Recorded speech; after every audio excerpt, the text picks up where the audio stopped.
Today we have one of Addiesdive's fliegers that is a homage to a very popular Second World War pilot watch. It is a simple design concept, prominent open dial with maximum legibility in extreme environments like air-to-air combat, for example. However, the devil, as always, is in the details. So, did Addiesdive deliver a compelling timepiece worthy of your attention? Well, we have it here. Let's find out.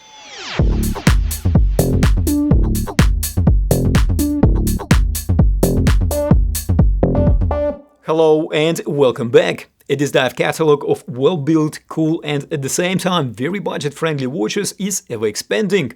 This particular pilot, while maintaining a generic A-type flieger dial layout, has very strong vibes of IWC Mark 20 pilot watch. And not just the watch head, but the bracelet too. And it is not a surprise, because around $6,000 IWC Mark 20 is a very popular timepiece. Now, this well under $100 Addiesdive is, of course, isn't a match to that iconic IWC flieger. However, it does come pretty close in some areas. Of course, there had to be some corners cut to get to that level of affordability, and we'll get to each of those compromises in this video. However, the key question remains, will those compromises spoil our experience with this watch and stop us from enjoying this flieger and make us wish that we actually spent our money somewhere else? So, let's unpack this step by step, starting with the price. And yes, there will definitely be links in the description where you can get this watch if you so desire. Price. So, when Addiesdive does budget-friendly, they don't hold back.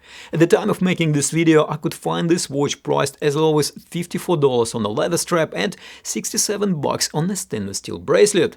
Very competitive pricing indeed, and it should make other brands on AliExpress in the same price segment quite uncomfortable. Looking at dimensions, the case diameter is 39mm, which is pretty much a Goldilocks size these days for an everyday office pilot watch.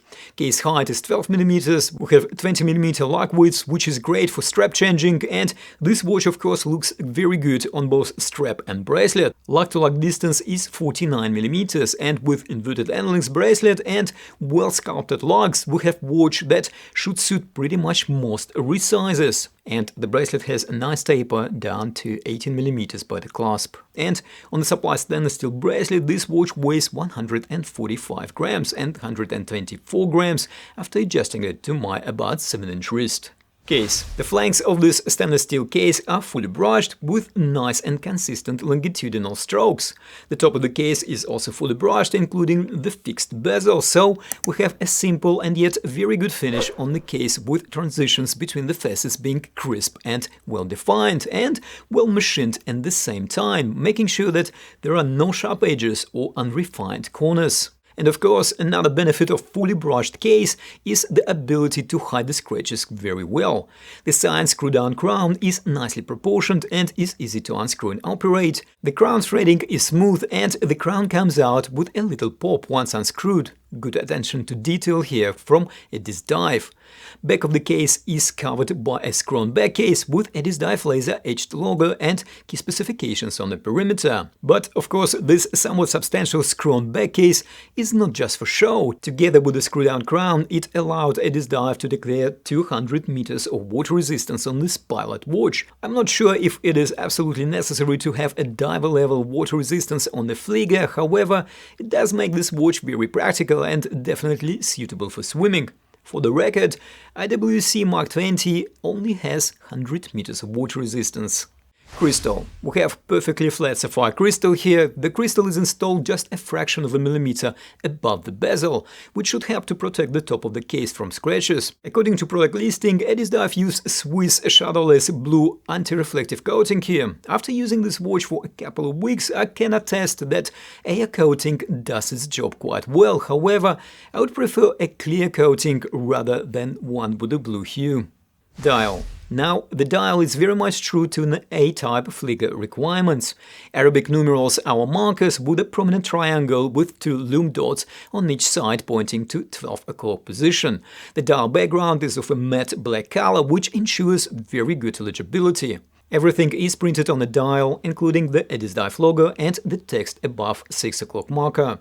The minute chaptering is done in white color, however, the hour markers are covered with C3 superluminova and hints have a slight greenish tone, even in the normal light. We have a neatly done date cutout at 3 o'clock position, which almost balances out with 9 o'clock hour marker on other side of the dial. And we have a set of swatch style hands, which are also, I must say, generously filled with C3 superluminova, as we will see in a moment. The hands are well proportioned, with minute and second hand stretching all the way to the edge of the dial. And here is the loom shot. I must say that for a $55 watch, this is a pretty decent performance. Movement. In regards to movement, Addiesdive went with proven and reliable CIGA NH35 caliber here, probably the most appropriate choice. It is hackable automatic mechanical movement, that is, the second hand will stop when we adjust the time. It beats at 21,600 vibrations per hour and has about 41 hours of power reserve. Bracelet. Now, the bracelet, like the rest of this watch, is also done really well. We have solid end links and solid links. I like that Addiesdive went with inverted end links here, which allows the bracelet to nicely drape over the wrist. The links are well machined on the back and the front, so no hair pulling, and each link is made of 5 individual parts, which makes the bracelet very flexible and comfortable on the wrist. And despite this high level of articulation and flexibility, the bracelet tolerances are still pretty tight, so we don't get a jingly-jangly mess here like on some 5-links bracelet. I also like the finishing. Addiesdive resorted to a fully brushed top of the bracelet, which is definitely will help to mask the scratches. We do, however, have mirror polished sides of the bracelet, which nicely contrast with the rest of the brushed surfaces and creates a bit of a visual interest. Addiesdive use pins to connect the links, which is perfectly acceptable at this price point. Now, looking at the clasp, we get a very simple double pusher pressed clasp here. This clasp is perfectly functional and does its job well, however, it would be nice to see a signed milled clasp, especially taking into account that Addiesdive already uses signed clasps on their other similar priced models.